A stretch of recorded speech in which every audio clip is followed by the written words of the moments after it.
नमस्कार, मी प्रणिता केदारे। अक्का फाउंडेशनच्या अंतर्गत जो आपल्या पूर्ण जिल्हाभरात जो प्रोजेक्ट चालू आहे आनंदी, आज या आनंदीचे 185 दिवसाचा टप्पा आम्ही क्रॉस केलेला आहोत। आतापर्यंत आम्ही 28,000 प्लस मुलींपर्यंत पोहोचलेलो आहोत आणि आम्ही 340 प्लस शाळा आमच्या आतापर्यंत झालेल्या आहेत। या सुखकर वाटचालीमध्ये भैयांच्या आणि ताईंचे खूप खूप आभार की त्यांनी आम्हाला या वाटचालीमध्ये काम करण्याची संधी दिली।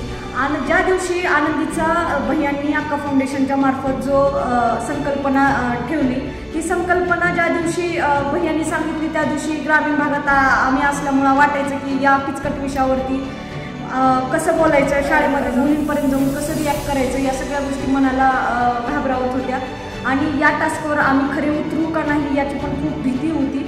ज्या दिवशी आमची पहिल्या शाळेमध्ये या प्रोजेक्टची सुरुवात झाली त्या दिवशीच्या विद्यार्थ्याच्या चेहऱ्यावरील, विद्यार्थिनीच्या चेहऱ्यावरील जो आनंद होता तो आजपर्यंत ऊर्जा देण्याचं काम करत आहे आणि मी स्वतःला खूप नक्की समजते की त्यांनी मला या विषयावरती ग्रामीण भागातल्या मुलींसाठी काहीतरी काम करण्याची संधी दिली। ताईंचे आणि भैयांचे खूप खूप आभार आणि मी आनंदी टीमचं काम करते याचा मला खूप अभिमान आहे। थँक्यू।